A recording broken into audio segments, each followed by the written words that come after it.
Hello students, welcome to Panchajanya A S. ನಾನು ನವೀನ್ ಕುಮಾರ್. ಇವತ್ತಿನ the Hindu ಪತ್ರಿಕೆಯ ವಿಶ್ಲೇಷಣೆಗೆ ನಿಮಗೆಲ್ಲರಿಗೂ ಸ್ವಾಗತ. ಮೊದಲನೇ ವಿಷಯ, ಟೊರೆನ್ಷಿಯಲ್ ರೇನ್ ಟ್ರಿಗರ್ಡ್ ಫ್ಲಾಶ್ ಫ್ಲಡ್ಸ್ ಇನ್ Dehradun, Uttarakhand, killing 13 people, washing away houses, prompting large scale rescue operation. ಉತ್ತರಾಖಂಡದ ಡೆಹ್ರಾಡೂನ್ನಲ್ಲಿ ಭಾರಿ ಮಳೆಯಿಂದಾಗಿ ಸುಮಾರು 13 ಜನ ಮೃತಪಟ್ಟಿದ್ದಾರೆ. ಅದರ ಜೊತೆ ಹಲವಾರು ಮನೆಗಳು ಕೊಚ್ಚಿ ಹೋಗಿದೆ. ಮತ್ತೆ ವ್ಯಾಪಕವಾಗಿ ರಕ್ಷಣಾ ಕಾರ್ಯಾಚರಣೆಗಳನ್ನ ಕೈಗೊಳ್ತಾ ಇದ್ದಾರೆ.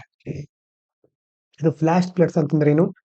These are sudden short duration floods caused by intense rainfall in hilly or urban areas. ಈಗ ಅದು ಗುಡ್ಡಗಾಡು ನಗರಗಳಲ್ಲಿ ಅಥವಾ ಗುಡ್ಡಗಾಡು ಪ್ರದೇಶಗಳಲ್ಲಿ ಅಲ್ಲಿ ಏನಾಗ್ಬಿಡುತ್ತೆ, ಸಂಕ್ಷಿಪ್ತ ಅವಧಿ ಅಂತಂದ್ರೆ ಶಾರ್ಟ್ ಪೀರಿಯಡ್ ಅಲ್ಲಿ ಅಂತಂದ್ರೆ ಸಡನ್ ಆಗಿ ದೊಡ್ಡ ಪ್ರಮಾಣದಲ್ಲಿ ಮಳೆ ಬರೋದು ಅಥವಾ ಇಂಟೆನ್ಸ್ ರೈನ್ಫಾಲ್ ಅಂತ ಕರಿತೇವೆ. ಅದರಿಂದಾಗಿ ಪ್ರವಾಹ ಸ್ವರೂಪಕ್ಕೆ ತಿರುಗಿಬಿಡುತ್ತೆ. ಹೀಗಾಗಿ ಇಟ್ ಇಸ್ ಹೈಲಿ ಡಿಸ್ಟ್ರಕ್ಟಿವ್, ತುಂಬಾ ವಿನಾಶಕಾರಿಯಾಗಿರುತ್ತೆ. ಇದು ಡಿಸಾಸ್ಟರ್ ಮ್ಯಾನೇಜ್ಮೆಂಟ್ ಆಕ್ಟ್ 2005 ಅಂತಿದೆ. It legally defines disasters and guides relief, rehabilitation and preparedness in India with the national disaster management authority NDMA as the apex body. ವಿಪತ್ತು ನಿರ್ವಹಣಾ ಕಾಯ್ದೆ 2005 ಇದು ವಿಪತ್ತುಗಳು ಯಾವ್ದು ಅಂತ ಲಿಸ್ಟ್ ಮಾಡುತ್ತೆ. ಕಾನೂನಾತ್ಮಕವಾಗಿ ಅದನ್ನ ವ್ಯಾಖ್ಯಾನಿಸೋದನ್ನ ಮಾಡುತ್ತೆ. ಮತ್ತೆ ಇದರ ಅಡಿಯಲ್ಲಿ ರಾಷ್ಟ್ರೀಯ ವಿಪತ್ತು ನಿರ್ವಹಣಾ ಪ್ರಾಧಿಕಾರ ಅಂತಿದೆ. ಇದು ಮುಖ್ಯವಾಗಿ ಎಲ್ಲ ಪ್ರಕ್ರಿಯೆಗಳನ್ನ ನೋಡ್ಕೊಳ್ಳುತ್ತೆ. ಇನ್ನು UN independent commission of inquiry concluded that Israel is committing genocide in Gaza to destroy the Palestinians, marking the first time a UN investigative body has formally accused Israel of genocide. ವಿಶ್ವಸಂಸ್ಥೆಯ ಒಂದು ಸ್ವತಂತ್ರ ತನಿಖಾ ಆಯೋಗ ಅಂತಿದೆ, independent commission of inquiry.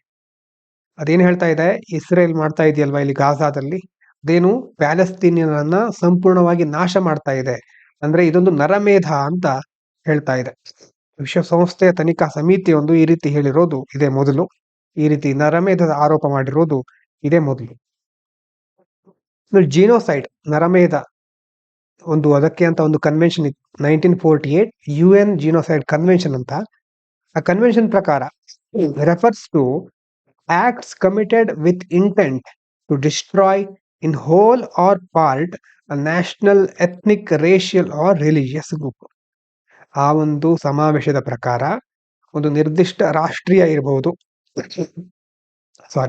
ಜನಾಂಗೀಯ ಅಥವಾ ಯಾವುದೋ ಒಂದು ವಂಶಕ್ಕೆ ಸೇರಿದವರು ಅಥವಾ ಯಾವುದಾದ್ರೂ ಧಾರ್ಮಿಕ ಗುಂಪನ್ನ ಒಂದೋ ಸಂಪೂರ್ಣವಾಗಿ ನಾಶ ಮಾಡೋದು ಅಥವಾ ಭಾಗಶಃ ಅವರನ್ನು ನಾಶ ಮಾಡುವ ಉದ್ದೇಶದಿಂದ ಕೈಗೊಳ್ಳುವ ಕೃತ್ಯಗಳನ್ನ ನರಮೇಧ ಅಂತ ಪರಿಗಣಿಸ್ತಾರೆ.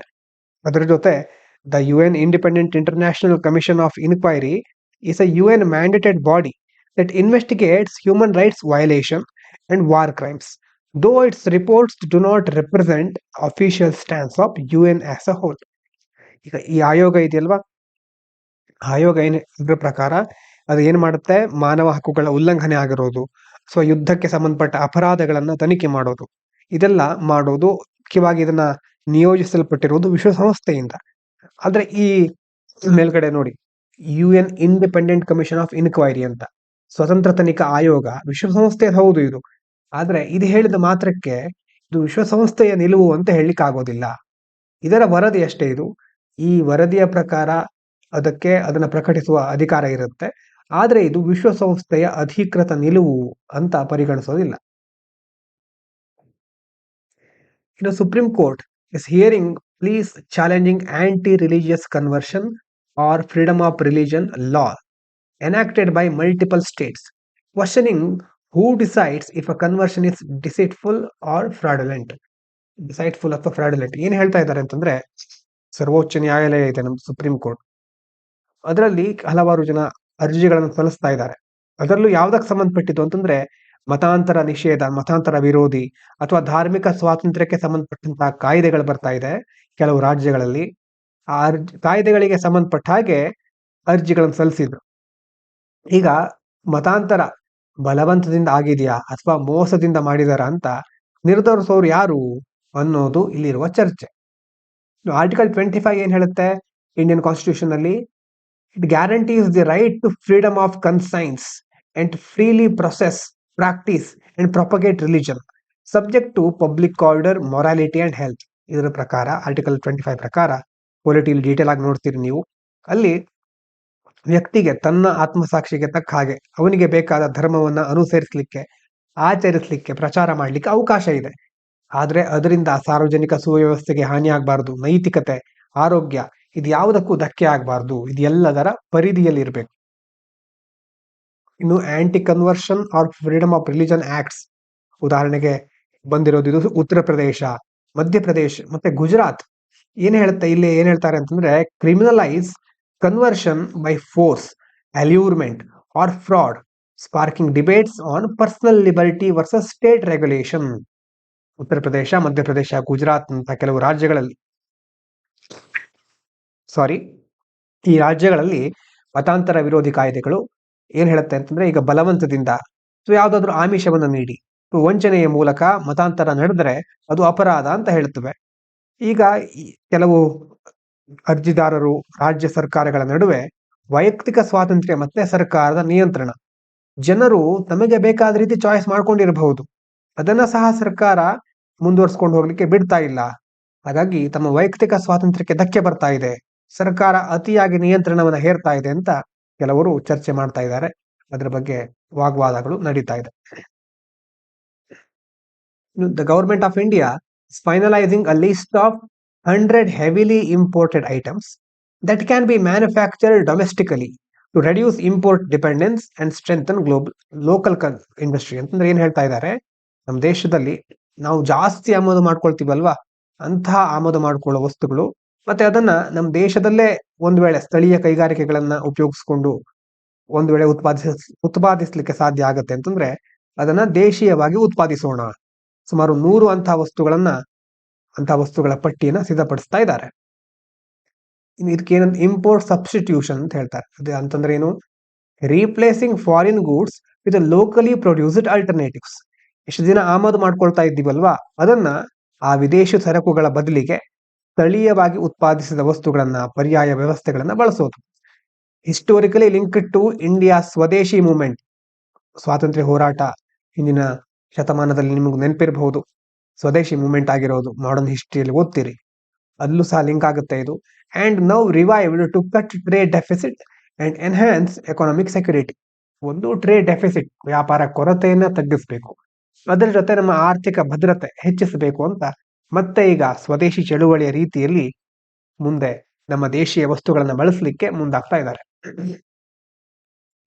ಇನ್ನು scientist at the University of Tasmania developed a portable ion chromatograph, ಅದಕ್ಕೆ Aquamonitrix ಅಂತ ಹೇಳ್ತಾರೆ, that allows students to analyze nitrate and nitrite. Nitrate ನೋಡಿ, ನೈಟ್ರೇಟ್ ಮತ್ತೆ ನೈಟ್ರೈಟ್ ಅಯಾನ್ ಅನ್ನ ಅನಲೈಸ್ ಮಾಡೋದು in soil for water directly in the field. ಇಲ್ಲಿ Tasmania ವಿಶ್ವವಿದ್ಯಾಲಯದ ವಿಜ್ಞಾನಿಗಳು ಅಕ್ವಾಮಾನಿಟ್ರಿಕ್ಸ್ ಅಂತ ಪೋರ್ಟೇಬಲ್ ಅಯಾನ್ ಕ್ರೋಮೆಟೋಗ್ರಾಫ್ ಅನ್ನು ಅಭಿವೃದ್ಧಿಪಡಿಸಿದ್ದಾರೆ. ಇದೇನ್ ಮಾಡುತ್ತೆ, ಮಣ್ಣಿನ ನೀರು ಅಥವಾ ಮಣ್ಣು ನೀರು ಸೇರ್ಕೊಂಡಿರುತ್ತಲ್ವಾ, ಅದರಲ್ಲಿ ನೈಟ್ರೇಟ್ ಮತ್ತೆ ನೈಟ್ರೈಟ್ ಅಯಾನುಗಳನ್ನ ಆ ಸ್ಥಳದಲ್ಲೇ ವಿಶ್ಲೇಷಣೆ ಮಾಡ್ಲಿಕ್ಕೆ ಹೆಲ್ಪ್ ಆಗುತ್ತೆ. Field producing result comparable to lab devices.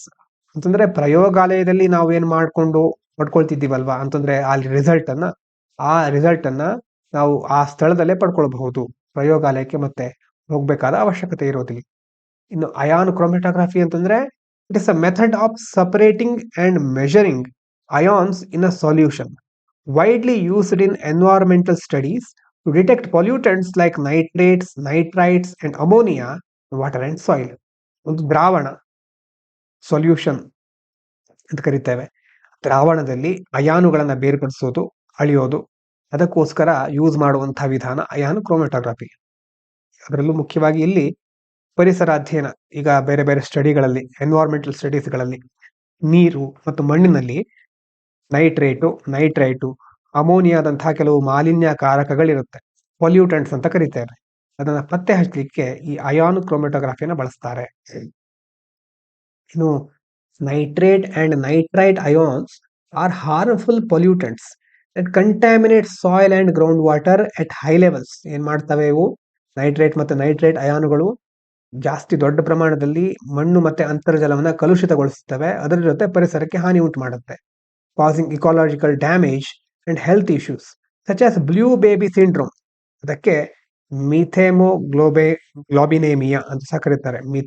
ಮಿಥೆಮೋಗ್ಲೋಬಿನೇಮಿಯಾ ನೋಡ್ಕೊಳ್ಳಿ ಕರೆಕ್ಟ್ ಆಗಿ. ಬ್ಲೂ ಬೇಬಿ ಸಿಂಡ್ರೋಮ್ ಅಂತಹ ಎಷ್ಟೋ ಆರೋಗ್ಯ ಸಮಸ್ಯೆಗಳಿಗೂ ಸಹ ಕಾರಣ ಆಗುತ್ತೆ. ನೈಟ್ರೈಟ್ ಅಮೋನಿಯಾದಂತಹ ಕೆಲವು ಅಂಶಗಳು.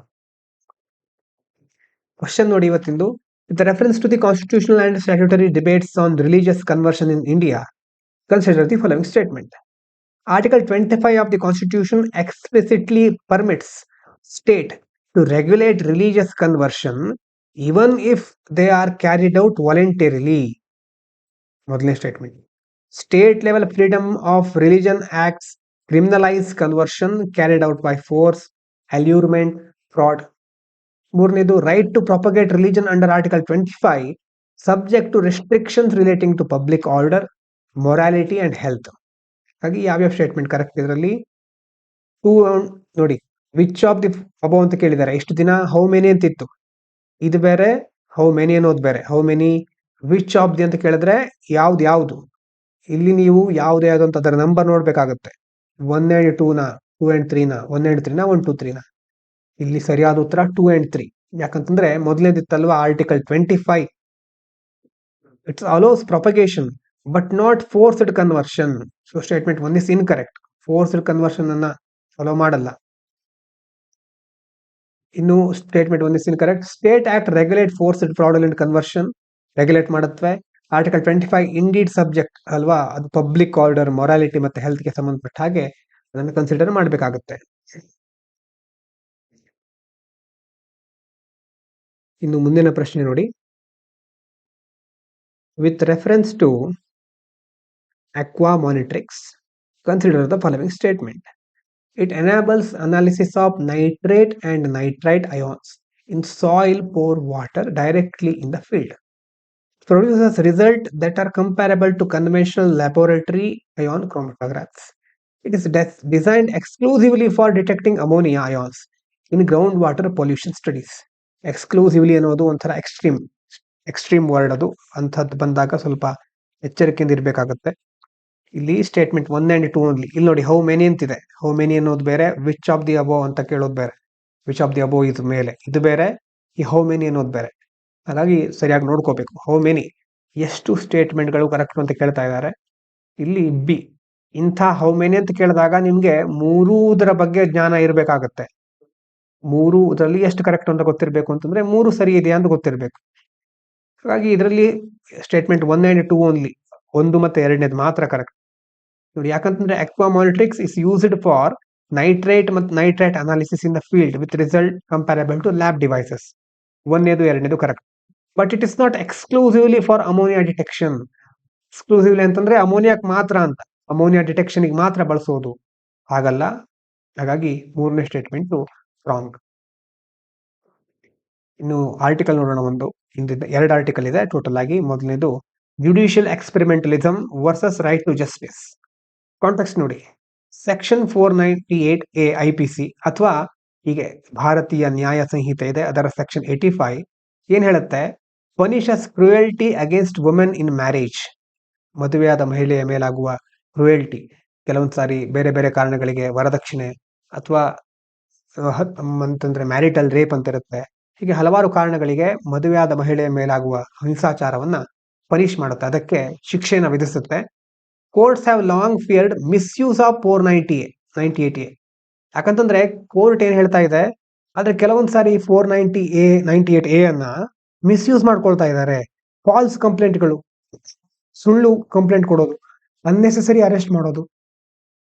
ಹಾಗಾಗಿ ಇದರ ಬಗ್ಗೆ ಸುಪ್ರೀಂ ಕೋರ್ಟ್ ಕಳವಳಗಳನ್ನ ವ್ಯಕ್ತಪಡಿಸ್ತಾ ಇದೆ. Supreme court endorsed Allahabad high court's 2022 ruling. ಏನ್ ಹೇಳ್ತಾ ಇದ್ದಾರೆ? 2020 ರೂಲಿಂಗ್ ಏನ್ ಹೇಳುತ್ತೆ ಅಂತಂದ್ರೆ, it introduced 2 month cooling period after FIR. FIR ಆದ್ಮೇಲೆ 2 month ಕೂಲಿಂಗ್ ಪೀರಿಯಡ್ ಅಂತ ಹೇಳ್ತಾರೆ. ಆವಾಗ case refer to family welfare committee before police can act. ಇದ್ರ ಬಗ್ಗೆ ಸ್ವಲ್ಪ ನೋಡಿ, ಕರೆಕ್ಟ್ ಆಗಿ ಕೆಳಗಡೆ ಕೊಟ್ಟಿದ್ದೇನೆ. ಕೂಲಿಂಗ್ ಪೀರಿಯಡ್ ಅಂತಂದ್ರೆ ಏನು ಅಂತ ಮೊದಲು ತಿಳ್ಕೊಳ್ಳಿ. Normally if a woman files a complaint, FIR under this law, police can act immediately. Normal ಆಗಿ ಮಹಿಳೆ ಕಂಪ್ಲೇಂಟ್ ಕೊಟ್ರೆ FIR ಆದ್ಮೇಲೆ ಪೊಲೀಸರು ಅದರ ಬಗ್ಗೆ ತಕ್ಷಣ ಕ್ರಮವನ್ನು ಕೈಗೊಳ್ತಾರೆ. ಇನ್ವೆಸ್ಟಿಗೇಷನ್ ಸ್ಟಾರ್ಟ್ ಮಾಡ್ತಾರೆ. ಅವಶ್ಯಕತೆ ಇದ್ರೆ ಅರೆಸ್ಟ್ ಮಾಡೋದು, ಇದನ್ನೆಲ್ಲವನ್ನ ಮಾಡ್ತಾರೆ. ಇನ್ನು ಅಲಹಾಬಾದ್ ಹೈಕೋರ್ಟ್ ಏನ್ ಹೇಳಿತ್ತು, ಆಫ್ಟರ್ ಆನ್ FIR, ಒಂದು FIR ಆದ್ಮೇಲೆ there should be a 2 month waiting period, 2 ಮಂತಿನ ಒಂದು ವೇಟಿಂಗ್ ಪೀರಿಯಡ್ ಇರಬೇಕು. ಅದಕ್ಕೆ ಕೂಲಿಂಗ್ ಪೀರಿಯಡ್ ಅಂತ ಕರೀತಾರೆ. ಬಿಫೋರ್ ಎನಿ ಪೊಲೀಸ್ ಆಕ್ಷನ್, ಪೊಲೀಸರು ಕ್ರಮ ಕೈಗೊಳ್ಳೋದಕ್ಕಿಂತ ಮೊದಲು 2 month ವೇಟ್ ಮಾಡಿ. ಈ ಟೈಮ್ ನಲ್ಲಿ ಏನ್ ಮಾಡ್ತಾರೆ, during this time case is sent to family welfare committee. ಒಂದು ಫ್ಯಾಮಿಲಿ ವೆಲ್ಫೇರ್ ಕಮಿಟಿ ಇದೆ, ಅದಕ್ಕೆ ಕೇಸನ್ನು ಕಳಿಸೋದು. ಆ committee checks if the complaint is genuine or false. ಈ ಕಂಪ್ಲೇಂಟ್ ಕೊಟ್ಟಿರೋದು ಸತ್ಯನ, ಸುಳ್ಳ, ನೈಜ ಎಲ್ಲ ಕರೆಕ್ಟ್ ಇದೆಯಾ, ಇದು ನಿಜವಾಗಿದೆಯಾ ಅಂತ ಚೆಕ್ ಮಾಡುತ್ತೆ ಆ committee. Only after 2 months can the police magistrates move forward. ಆ 2 ತಿಂಗಳು ಆದ್ಮೇಲೆ ಪೊಲೀಸರು ಮುಂದಿನ ಕ್ರಮವನ್ನು ಕೈಗೊಳ್ಳಬಹುದು. ಐಡಿಯಾ ಏನಂತಂದ್ರೆ, protect husbands families from false complaint. ಯಾಕೆ ಹೀಗೆ ಮಾಡಿರೋದು, ಸುಳ್ಳು ಕಂಪ್ಲೇಂಟ್ ಕೊಡೋರಿಂದ ಈ ಒಂದು ಫ್ಯಾಮಿಲಿಗಳನ್ನ ಪ್ರೊಟೆಕ್ಟ್ ಮಾಡೋದು. ಪ್ರಾಬ್ಲಮ್ ಏನಂತಂದ್ರೆ, ಇದೇ ಟೈಮ್ ನಲ್ಲಿ it delays justice for genuine victims. ನಿಜವಾಗ್ಲೂ ಸಮಸ್ಯೆ ಆಗಿರುತ್ತೆ ಎಷ್ಟೋ ಮಹಿಳೆಯರಿಗೆ, ಅವರಿಗೂ ಸಹ ಡಿಲೇ ಆಗ್ತಾ ಹೋಗುತ್ತೆ. Living women without immediate protection, ಅವಾಗ ಇಮಿಡಿಯೇಟ್ ಆಗಿ ಪ್ರೊಟೆಕ್ಷನ್ ಸಿಕ್ಕೋದಿಲ್ಲ ಮಹಿಳೆಯರಿಗೆ. ನಿಜವಾಗಲೂ ದೌರ್ಜನ್ಯಕ್ಕೆ ಒಳಗಾದವರಿಗೂ ಸಹ ಇಲ್ಲಿ ಪ್ರೊಟೆಕ್ಷನ್ ಸಿಗೋದು ಲೇಟ್ ಆಗ್ತಾ ಹೋಗುತ್ತೆ. ಇದಕ್ಕೆ ಸಂಬಂಧಪಟ್ಟ ಹಾಗೆ ನೋಡಿ, ಲಲಿತಾ ಕುಮಾರಿ ಕೇಸ್ ಅಂತಿತ್ತು. ಅದರಲ್ಲಿ ಏನಾಗ್ತಾ ಇತ್ತು, ನಾರ್ಮಲಿ ಪೊಲೀಸ್ ಮಸ್ಟ್ ರಿಜಿಸ್ಟರ್ ಅನ್ FIR ಇಮಿಡಿಯೇಟ್ಲಿ. ಮೊದಲೆಲ್ಲ ಪೊಲೀಸರು ಇಮಿಡಿಯೇಟ್ ಆಗಿ FIR ರಿಜಿಸ್ಟರ್ ಮಾಡ್ತಾ ಇದ್ರು. ಆದ್ರೆ ಬಟ್ ಇನ್ ಮ್ಯಾಟ್ರಿಮೋನಿಯಲ್ ಡಿಸ್ಪ್ಯೂಟ್, ಉದಾಹರಣೆಗೆ cruelty cases under 498A, court ಏನ್ ಹೇಳ್ತು ಈ ಕೇಸ್ನಲ್ಲಿ, police can do a primarily inquiry first. ಅಂದ್ರೆ ಕಂಪ್ಲೇಂಟ್ ಸರಿ ಇದೆಯಾ, ಜೆನ್ಯೂನ್ ಇದೆಯಾ ಅಂತ ಪೊಲೀಸರು ಚೆಕ್ ಮಾಡಬಹುದು ಅಂತ ಈ ಲಲಿತಾ ಕುಮಾರಿ ಕೇಸ್ನಲ್ಲಿ ಹೇಳುತ್ತೆ. ಇನ್ನು CRPC ಅಮೆಂಡ್ಮೆಂಟ್ 2008 ಅಲ್ಲಿ ಆಗಿರೋದು ಏನ್ ಹೇಳ್ತಾ ಇತ್ತು, police could arrest almost any time. Before 2008ಕ್ಕಿಂತ ಮೊದಲು ಪೊಲೀಸರು ಯಾರನ್ನು ಬೇಕಾದ್ರೂ ಅರೆಸ್ಟ್ ಮಾಡಬಹುದಿತ್ತು. ಆ ಅಮೆಂಡ್ಮೆಂಟ್ ಮಾಡ್ತಾರೆ CRPC ಅಲ್ಲಿ. ಅವಾಗ ಪ್ರಿನ್ಸಿಪಲ್ ಆಫ್ ನೆಸೆಸಿಟಿ ಅಂತ ಒಂದು ಟರ್ಮ್ ಅನ್ನ ಯೂಸ್ ಮಾಡ್ತಾರೆ. ಅಂತಂದ್ರೆ police should arrest only if really necessary. ಯಾವಾಗ ಅತಿ ಅವಶ್ಯಕತೆ ಇರುತ್ತೋ, ಸಂದರ್ಭ ಅದನ್ನ ಮಾಡ್ಲೇಬೇಕು ಅಂತ ಹೇಳ್ತಾ ಇರುತ್ತೋ, ಆವಾಗ ಮಾತ್ರ ಪೊಲೀಸರು ಅರೆಸ್ಟ್ ಮಾಡಬೇಕು. ಅಂದ್ರೆ ಎಂತ ಸಂದರ್ಭಗಳದು, ಪ್ರಿವೆಂಟ್ ಫರ್ದರ್ ಹಾರ್ಮ್. ಒಂದ್ ವೇಳೆ ಅರೆಸ್ಟ್ ಮಾಡದೇ ಇದ್ರೆ ಹೆಚ್ಚು ಅಪಾಯ ಆಗ್ಬಿಡುತ್ತೆ, ಅಥವಾ or if accused may run away, ತಪ್ಪಿಸ್ಕೊಂಡು ಬೇರೆ ಕಡೆ ಹೋಗ್ಬಿಡ್ಬಹುದು. ಅಂತ ಸಂದರ್ಭದಲ್ಲಿ ಪೊಲೀಸರು ಅರೆಸ್ಟ್ ಮಾಡಬಹುದು. ಆದ್ರೆ ಪ್ರಿನ್ಸಿಪಲ್ ಆಫ್ ನೆಸೆಸಿಟಿಯನ್ನು ಅಪ್ಲೈ ಮಾಡಬೇಕು. ಇನ್ನು ಅರ್ನೇಶ್ ಕುಮಾರ್ ಕೇಸ್ ನಲ್ಲಿ ಏನ್ ಹೇಳಿದ್ರು, court noticed routine arrest in 498A cases even when not needed. ಅಂತಂದ್ರೆ follow checklist before arrest. ಮೊದಲು ಒಂದು ಚೆಕ್ ಲಿಸ್ಟ್ ಅನ್ನ ರೆಡಿ ಮಾಡಿ, ಅದೆಲ್ಲ ಚೆಕ್ ಲಿಸ್ಟ್ ಕರೆಕ್ಟ್ ಆಗಿ ಅಪ್ಲೈ ಆಗುತ್ತೆ ಅಂತಂದ್ರೆ ಆವಾಗ issue a notice for appearance instead of arresting immediately. ತಕ್ಷಣ ಅರೆಸ್ಟ್ ಮಾಡೋ ಬದಲು ಮೊದಲು ಇಲ್ಲಿ ಹಾಜರಾಗಿ ನೀವು ನೋಟಿಸ್ ಫಾರ್ ಅಪಿಯರೆನ್ಸ್ ಅಂತ ಅವ್ರಿಗೆ ಕಳಿಸ್ಬೇಕು. ಇನ್ನು ಸತೇಂದರ್ ಕುಮಾರ್ ಆಂಟಿಲ್ ಕೇಸ್, ಇದರಲ್ಲಿ ಕೋರ್ಟ್ ವೆಂಟ್ 1 step ಫರ್ದರ್, ಇನ್ನೂ ಒಂದ್ ಹೆಜ್ಜೆ ಮುಂದಕ್ಕೆ ಹೋಗಿ, if police ignore Arnesh Kumar rules, ಇಲ್ಲಿದೆಯಲ್ವಾ ಅರ್ನೇಶ್ ಕುಮಾರ್ ರೂಲ್ಸ್, ಅದನ್ನ ಪೊಲೀಸ್ ಇಗ್ನೋರ್ ಮಾಡಿ ಸ್ಟಿಲ್ ಅವ್ರನ್ನ ಅರೆಸ್ಟ್ ಮಾಡಿದ್ರೆ, ಅಕ್ಯೂಸ್ಡ್ ಮಸ್ಟ್ ಗೆಟ್ ಬೇಲ್. ಯಾರು ಆರೋಪಿ ಇರ್ತಾರಲ್ವಾ ಅವರು ಬೇಲ್ ಸಿಗುತ್ತೆ.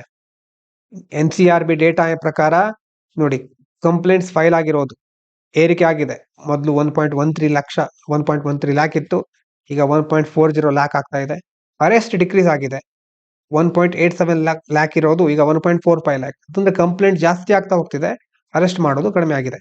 So law is still used by ವಿಕ್ಟಿಮ್ಸ್ಗಳು, ಸಂತ್ರಸ್ತರು, ದೌರ್ಜನ್ಯಕ್ಕೆ ಒಳಗಾದವರು ಲಾಗಳನ್ನ ಯೂಸ್ ಮಾಡ್ತಾ ಇದ್ದಾರೆ. ಆದ್ರೆ arrest are more control due to safeguards. ಆದ್ರೆ ಅರೆಸ್ಟ್ ಮಾಡೋದ್ರಲ್ಲಿ ಕೆಲವೊಂದು ನಿಯಂತ್ರಣಗಳನ್ನ ಹೇರಿದ್ದಾರೆ. ಯಾಕಂದ್ರೆ ಅದಕ್ಕೆ ಕೆಲವೊಂದು ಸೇಫ್ ಗಾರ್ಡ್ಗಳು ಇದೆ. ಹಾಗಾಗಿ problems with the cooling period ಮತ್ತೆ FWC ಮೇಲ್ಗಡೆ ಬಂದಿತ್ತಲ್ವಾ. ಕೂಲಿಂಗ್ ಪೀರಿಯಡ್ ಅಂತಂದ್ರೆ 2 month ಇರುತ್ತೆ. ಅದಾದ್ಮೇಲೆ FWC ಫ್ಯಾಮಿಲಿ ವೆಲ್ಫೇರ್ ಕಮಿಟಿ ಅಂತ ಇರುತ್ತೆ, ಅದು ಚೆಕ್ ಮಾಡುತ್ತೆ ಜೆನ್ಯೂನ್ ಇದೆಯಾ ಇಲ್ವಾ ಕೇಸ್ ಅಂತ. ಹಾಗಾಗಿ ಅದರಲ್ಲಿ ಇರೋ ಪ್ರಾಬ್ಲಮ್ಗಳು ಏನಂತಂದ್ರೆ, delays justice delayed is justice denied ಅಂತ ಒಂದು ವಾಕ್ಯ ಇದೆ, ಮೊದಲೊಂದು ಸಾರಿ ಹೇಳಿದ್ದೆ. ಅಂತಂದ್ರೆ ತಡವಾಗಿ ಕೊಟ್ಟ ನ್ಯಾಯ ಸಿಗದೆ ಇರೋ ಹಾಗೆ, ಅದೆರಡು ಒಂದೇ ರೀತಿ. ನ್ಯಾಯ ತಡವಾದ್ರೆ ನ್ಯಾಯ ಸಿಗದೆ ಇರೋ ರೀತಿ, ಡಿಲೇ ಆಗ್ಬಿಟ್ರೆ ಅದು ಡಿನೈ ಆದ ಹಾಗೆ ಅಂತ ಒಂದು ಇಂಗ್ಲಿಷ್ ನಲ್ಲಿ ಹೇಳಿಕೆ ಇದೆ. ಜಸ್ಟಿಸ್ ಡಿಲೇ ಆಗುತ್ತೆ even after filing FIR file ಆದ್ಮೇಲೂ ಸಹ no action for 2 months, 2 month ಏನು ಮಾಡೋದಿಲ್ಲ. ಹಾಗಾಗಿ ವಿಕ್ಟಿಮ್ಸ್ ಅವರ ಒಂದು ಪರಿಸ್ಥಿತಿ ಇನ್ನೂ ಸ್ವಲ್ಪ ಹದಗೆಡುತ್ತೆ. Undermines criminal justice system. FWCs are not statutory bodies, ಏನು ಕಾನೂನಾತ್ಮಕ ಸಂಸ್ಥೆಗಳಲ್ಲ. They dilute police and magistrate authority. ಹಾಗಾಗಿ ಈ ಮ್ಯಾಜಿಸ್ಟ್ರೇಟ್ಗಳು ಪೊಲೀಸ್ ಎಲ್ಲ ಇರ್ತಾರಲ್ವಾ, ಅವರ ಅಥಾರಿಟಿಯನ್ನ ಡೈಲ್ಯೂಟ್ ಮಾಡಿಬಿಡುತ್ತೆ. ಮತ್ತೆ ಇದೇನು ಹೊಸದಲ್ಲ. ರಾಜೇಶ್ ಶರ್ಮಾ 2017 ಅದರಲ್ಲಿ supreme court ordered FWCs widely criticised as regressive. ಇವು ಪ್ರೋಗ್ರೆಸಿವ್ ಅಲ್ಲ, ಇವರು ರಿಗ್ರೆಸಿವ್ ಅಂತಂದ್ರೆ ಇದರಿಂದ ಸಮಸ್ಯೆಗಳಾಗೋದೇ ಜಾಸ್ತಿ. ಸೋಷಿಯಲ್ ಆಕ್ಷನ್ ಫೋರಂ 2018 ಅಲ್ಲಿ supreme court rolled back FWC direction. ತಂದಿರುವಂತಹ ನಿರ್ಧಾರಗಳನ್ನ ರೋಲ್ ಬ್ಯಾಕ್ ಮಾಡಿತ್ತು. Restored victims right to prompt justice. Victims ಗಳಿಗೆ ಜಸ್ಟಿಸ್ ಪಡೆದುಕೊಳ್ಳುವ ಹಕ್ಕಿರುತ್ತೆ. Current ruling seems to repeat the same mistake. ಈಗ ಅದೇ ತಪ್ಪುಗಳನ್ನ ಮತ್ತೆ ಮತ್ತೆ ಮಾಡ್ತಾ ಇರುವಂತಹ ಸಾಧ್ಯತೆ ಕಂಡು ಬರ್ತಾ ಇದೆ. ಹಾಗೆ ಲಾರ್ಜರ್ ಡಿಬೇಟ್ ಏನು? Courts can engage in judicial experimentalism, trying to balance misuse of law versus safeguarding women.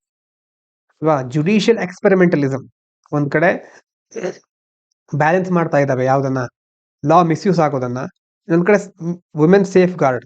ಎರಡರ ನಡುವೆ ಎಕ್ಸ್ಪೆರಿಮೆಂಟ್ ಆಗ್ತಾ ಇದೆ. But too much experimentation curtails victims fundamental right to speedy justice. ಈ ರೀತಿ ಎಕ್ಸ್ಪೆರಿಮೆಂಟ್ ಮಾಡ್ತಾ ಇದ್ರೆ ಯಾರಿಗೆ ನಿಜವಾಗ್ಲೂ ನ್ಯಾಯ ಬೇಕಿರುತ್ತೋ ಅವರಿಗೆ ಅದು ಬೇಕಾದಾಗ ಸಿಕ್ಕೋದಿಲ್ಲ under article 21. So legislative and judicial safeguards already exist. No need for extra legal committees like FWC. Already ಸೇಫ್ ಗಾರ್ಡ್ಗಳು ಇದೆ, ಲೆಜಿಸ್ಲೇಟಿವ್ ಮತ್ತೆ ಜುಡಿಷಿಯಲ್ ಸೇಫ್ ಗಾರ್ಡ್ಗಳಿದೆ. ಎಕ್ಸ್ಟ್ರಾ FWC ಅನ್ನೋದು ಬೇಕಾಗಿರ್ಲಿಲ್ಲ ಅಂತ ಹೇಳ್ತಿದ್ದಾರೆ. ಇನ್ನು ಫೈನಲ್ ಆಗಿ ಏನ್ ಹೇಳ್ಬೋದು? 2025 ರೂಲಿಂಗ್ ಇದೆಯಲ್ವಾ, it's too far toward protecting accused husbands, undermining victims rights.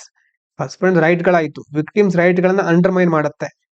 Accused husbands ಅನ್ನ ಪ್ರೊಟೆಕ್ಟ್ ಮಾಡೋದ್ರ ಕಡೆ ಜಾಸ್ತಿ ಅದು ಟಿಲ್ಟ್ ಆಗ್ತಾ ಇದೆ. Supreme court may need to revisit its decision. 2018ರಲ್ಲಿ ಹೇಗೆ ಅದು ತನ್ನ ನಿರ್ಧಾರವನ್ನ ಇನ್ನೊಮ್ಮೆ ಪರಿಶೀಲಿಸುತ್ತೋ ಹಾಗಾಗಿ ಈ ಸಾರಿ ಮತ್ತೆ ರಿವಿಸಿಟ್ ಮಾಡಬೇಕಾದ ಅವಶ್ಯಕತೆ ಇದೆ. ಬ್ಯಾಲೆನ್ಸ್ ಅಂತಂದ್ರೆ ಏನಿರಬೇಕು? Prevent misuse of law. False FIR ಹಾಕೋದನ್ನ ತಪ್ಪಿಸಬೇಕು, ಅನ್ನೆಸೆಸರಿ ಅರೆಸ್ಟ್ ಆಗಬಾರದು. But also guarantee immediate justice for genuine victims. ನಿಜವಾಗ್ಲೂ ಯಾರಿಗೆ ದೌರ್ಜನ್ಯ ಆಗಿರುತ್ತೋ ಅವರಿಗೆ ಜಸ್ಟಿಸ್ ಸಿಗಬೇಕು ಅಂತ ಇದರಲ್ಲಿ ಹೇಳ್ತಾ ಇದ್ದಾರೆ. ಇದಾದ ನಂತರ ಮುಂದಿಂದು making health care safe for every Indian. ಇನ್ನೊಂದು ಆರ್ಟಿಕಲ್ ಇದು ನೋಡಿ. ಇವತ್ತು ಸೆಪ್ಟೆಂಬರ್ 17 ಅಲ್ವಾ, ವರ್ಲ್ಡ್ ಪೇಷಂಟ್ ಸೇಫ್ಟಿ ಡೇ ಅಂತ ಕರೀತಾರೆ ಇವತ್ತಿನ ದಿನವನ್ನ. Reminds us that health care must be safe for every patient. ಪ್ರತಿಯೊಬ್ಬ ರೋಗಿಗೂ ತಾನು ಪಡೆದುಕೊಳ್ಳುವ ಆರೋಗ್ಯ ವ್ಯವಸ್ಥೆ ಸುಸ್ಥಿರವಾಗಿರಬೇಕು, ಅದರಲ್ಲಿ ಸಮರ್ಪಕ ವಿಧಾನಗಳನ್ನ ಅಳವಡಿಸಿಕೊಂಡಿರಬೇಕು. ಹಾಗಾಗಿ ಸೇಫ್ ಆಗಿರಬೇಕು. ಗ್ಲೋಬಲ್ ಡೇಟಾ ಏನ್ ಹೇಳುತ್ತೆ? 1 in 10 patient face harm during hospital stay. ಹುಷಾರಿರಲ್ಲ ಅಂತ ಆಸ್ಪತ್ರೆಯಲ್ಲಿ ವಾಸ ಆಗಿರ್ತಾರೆ. ಆವಾಗ 10ರಲ್ಲಿ ಒಬ್ಬರಿಗೆ ಅದರಿಂದ ಕೆಲವು ಹಾನಿ ಆಗ್ಬಹುದು, ದೇಹಕ್ಕೆ ಬೇರೆ ಬೇರೆ ರೀತಿ ಸಮಸ್ಯೆಗಳು ಎದುರಾಗಬಹುದು. ಔಟ್ ಪೇಷಂಟ್ ಇರ್ತಾರಲ್ವಾ, ಅದರಲ್ಲಿ 4 in 10 ಅಂತ ಸಮಸ್ಯೆಗಳನ್ನ ಎದುರಿಸ್ತಾ ಇದ್ದಾರೆ. ಇಂಡಿಯಾ ಸಿಚುವೇಶನ್ ನೋಡೋದಾದ್ರೆ rising burden of chronic diseases, ಉದಾಹರಣೆಗೆ cancer, diabetes, heart disease, mental health, ಇಂತಹ ಕಾಯಿಲೆಗಳು ಜಾಸ್ತಿ ಆಗ್ತಾ ಇದೆ. These require long term complex treatment. ಇಂಥ ಡಿಸೀಸ್ಗಳನ್ನ ಒಂದೇ ಸಾರಿ ಕಡಿಮೆ ಮಾಡ್ಲಿಕ್ಕೆ ಆಗೋದಿಲ್ಲ, ಅದಕ್ಕೆ ಬಹುಕಾಲದ ದೀರ್ಘಾವಧಿಯ ಚಿಕಿತ್ಸೆ ಬೇಕಾಗುತ್ತೆ. ಹಾಗಾಗಿ more chances of mistakes or harm. ಇಂಥ ಸಂದರ್ಭದಲ್ಲಿ ಇವರಿಗೆ ಜಾಸ್ತಿ ಸಮಸ್ಯೆಗಳು ಎದುರಾಗಬಹುದು, ಹಾರ್ಮ್ ಆಗಬಹುದು. ಏನ್ ಇಶ್ಯೂ ಏನಿದೆ ಅಂತಂದ್ರೆ ನಮ್ಮ ದೇಶದಲ್ಲಿ ಮೆಡಿಕಲ್ ಹಾರ್ಮ್, ಉದಾಹರಣೆಗೆ ಹಾಸ್ಪಿಟಲ್ ಅಕ್ವೈರ್ಡ್ ಇನ್ಫೆಕ್ಷನ್. ಹಾಸ್ಪಿಟಲ್ ಇರಬೇಕಾದ್ರೆ ಇನ್ಫೆಕ್ಷನ್ ಆಗೋದು, ಬ್ಲಡ್ ಕ್ಲಾಟು, ಇಂಜೆಕ್ಷನ್ ಸೇಫ್ ಇಲ್ಲದೆ ಇರೋದು, ಟ್ರಾನ್ಸ್ಫ್ಯೂಷನ್, ಇದೆಲ್ಲ ಹಾಸ್ಪಿಟಲ್ ಆಗುವಂತ ಕೆಲವು ಸಮಸ್ಯೆಗಳು. ಉದಾಹರಣೆಗೆ ರಾಂಗ್ ಮೆಡಿಸಿನ್ ಕಾಂಬಿನೇಷನ್, ಅವರ ದೇಹ ಪ್ರಕೃತಿ ಒಂಥರ ಇರುತ್ತೆ, ಸರಿಯಾಗಿ ಟೆಸ್ಟ್ ಮಾಡದೆ ಬೇರೆ ರೀತಿಯ ಮೆಡಿಸಿನ್ ಕಾಂಬಿನೇಷನ್ ಕೊಡೋದು, ಡಯಾಗ್ನೋಸಿಸ್, ಚಿಕಿತ್ಸೆ ಟೆಸ್ಟ್ ಗಳನ್ನ ಡಿಲೇ ಮಾಡ್ತಾ ಹೋಗೋದು, ಪ್ರಿವೆಂಟೇಬಲ್ ಫಾಲ್ಸ್, ಕೆಲವೊಂದನ್ನ ತಡೆಗಟ್ಟಬಹುದು ಆದ್ರೂ ಅದನ್ನ ನೆಗ್ಲೆಕ್ಟ್ ಮಾಡೋದ್ರಿಂದ ಅಪಾಯ ಜಾಸ್ತಿ ಆಗ್ತಾ ಹೋಗುತ್ತೆ. ಇನ್ನು ಸಿಸ್ಟಮೆಟಿಕ್ ಆಗಿ ಅಥವಾ ಸಿಸ್ಟಮ್ ನಲ್ಲಿ ಇರುವಂತಹ ವೀಕ್ನೆಸ್ ಏನು? ಓವರ್ ವರ್ಕ್ಡ್ ಡಾಕ್ಟರ್ಸ್, ನರ್ಸಸ್, ತುಂಬಾ ಜಾಸ್ತಿ ಓವರ್ ವರ್ಕ್ ಇರುತ್ತೆ, ಲಾಂಗ್ ಶಿಫ್ಟ್ ಇರುತ್ತೆ, ನೈಟ್ ಶಿಫ್ಟ್ ಅಥವಾ ಸ್ಟಾಫ್ ಶಾರ್ಟೇಜು, ಸರಿಯಾಗಿ ಸಿಬ್ಬಂದಿಗಳೇ ಇರೋದಿಲ್ಲ. ಹಾಗಾಗಿ patients are often passive, uninformed, hesitant to question doctors. ಎಷ್ಟೋ ಸಾರಿ ಡಾಕ್ಟರ್ಗಳನ್ನ ಪ್ರಶ್ನೆ ಮಾಡ್ಲಿಕ್ಕೆ ಆಗೋದಿಲ್ಲ ಅಥವಾ ಅವರಿಗೆ ನಿಜವಾದ ಮಾಹಿತಿ ಸಿಕ್ಕಿರೋದಿಲ್ಲ ಪೇಷಂಟ್ಸ್ಗಳಿಗೆ. ಹಾಗಾಗಿ ಅವರು ಆಕ್ಟಿವ್ ಆಗಿಲ್ಲದೆ ಪ್ಯಾಸಿವ್ ಆಗಿರ್ತಾರೆ. ಡಾಕ್ಟರ್ಗಳನ್ನ ಕ್ವಶನ್ ಮಾಡ್ಲಿಕ್ಕೆ ಹೆಸಿಟೆನ್ಸಿ ಇರುತ್ತೆ. ಇನ್ನು ಕರೆಂಟ್ ಎಫರ್ಟ್ಸ್ ನಮ್ಮ ದೇಶದಲ್ಲಿ ಏನ್ ಮಾಡ್ತಾ ಇದ್ದಾರೆ? National patient safety implementation framework ಅಂತಿದೆ. ಯಾವುದಕ್ಕೋಸ್ಕರ ಇರೋದು ಅಂತಂದ್ರೆ ಸೇಫ್ಟಿ ಇನ್ ಹೆಲ್ತ್ ಕೇರಿಗೋಸ್ಕರ ಇರುವಂತಹ ರೋಡ್ ಮ್ಯಾಪ್. ಇನ್ನು ನಬ್ ಅಂತಿದೆ, national accreditation board for hospital.